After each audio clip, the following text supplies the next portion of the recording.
jannah to jannah. Assalamu alaikum guys, and welcome to another episode of Smile to Jannah. Look around guys, we're clearly not in cloudy, miserable, Boris related England. Hello darkness, smile. Can you get me a rope? We're here in sunny Jordan, more specifically in Amman, and mashallah, this country is filled with so much heritage. No, they're not telling me to make this video, say anything about it, but especially nowadays, a lot of people ask, you know, my son, my daughter, where can I take them on holiday? What would be good for them and stuff like this? Well, I have the answer. It's Jordan.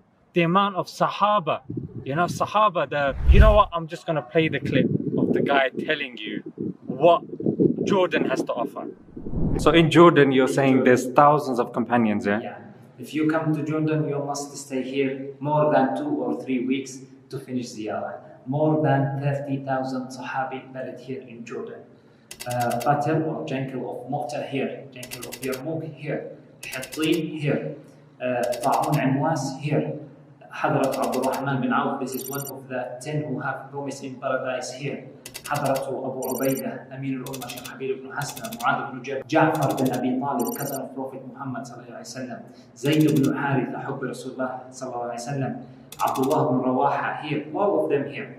Even Anbiya Allah, Nabi Allah, Shu'aib alayhi salam, Yusha alayhi salam, Ayyub alayhi salam, Harun alayhi salam, baptism of Isa alayhi salam, fountain of Musa alayhi salam when he pushed the stone by his stake, and it's come 12 fountain. It's in Jordan, in Madaba. Qal'at Mkawir. Mkawir, this is the area which Hadratu Yahya alayhi salam, the king killed Hadratu Yahya alayhi salam here.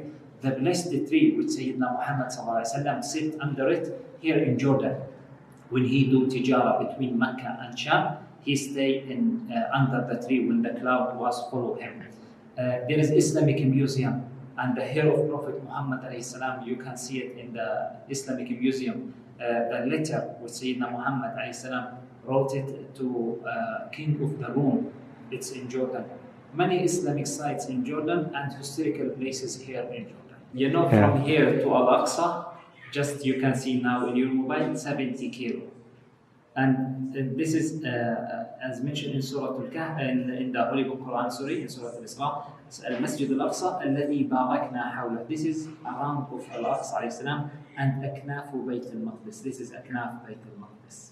So you mean like it's part of it? It's like, a holy area here. oh, it's okay. So as you guys heard, mashallah, and as you guys can see behind me, you got the Roman Colosseum there, you got, you know, masjid there, you could hear the adhan, mashallah, also happening. This is very important, guys. If you are to destroy a civilization or a group of people, you get rid of their history. And this is our history. And we're going to show you a bunch of rocks. They're not going to have much meaning, but when we attach it to the Mamluks, to the Umayyads, to the Abbasids, yeah, this is our history. This is where we come from, and this is what we need to learn. And what better place to learn than here? What better place to learn than be in the same place that the Sahaba walked? So much to learn. And the thing is, how do you know what you are and what you're going to be if you don't know what you were? Yeah, and this is why, guys, history is so important, and the Quran is filled with stories. The Quran is filled with stories. Why? So we can learn from the mistakes of the others. And if you make a mistake and you learn from your own mistake, you're known as intelligent. But if you learn from the mistake of others, that's wisdom. Yeah, that's wisdom, guys. So have a, you know, look around here as well. Just look at this. Imagine busting out a history book here. You know, under that, you know, I don't know really what to describe that, but look at that, that's amazing. Sometimes the weather can have a big impact on us, and some people are in the UK and they're miserable. Look, it's very difficult for you to deal with things when, you know, you're just in the hustle and the bustle of the UK life. So I would say Jordan is definitely a place that you should come to. Weather is phenomenal. People, you know, the English accessibility is pretty good.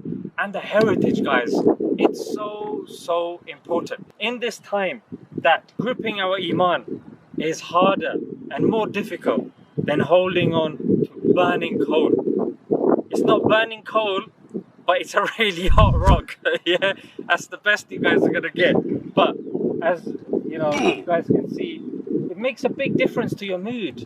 And when you go to these countries, you know, some next countries, they're gonna be promoting their own thing and their own values and stuff like that. Why not come to a country in which you're going to get something?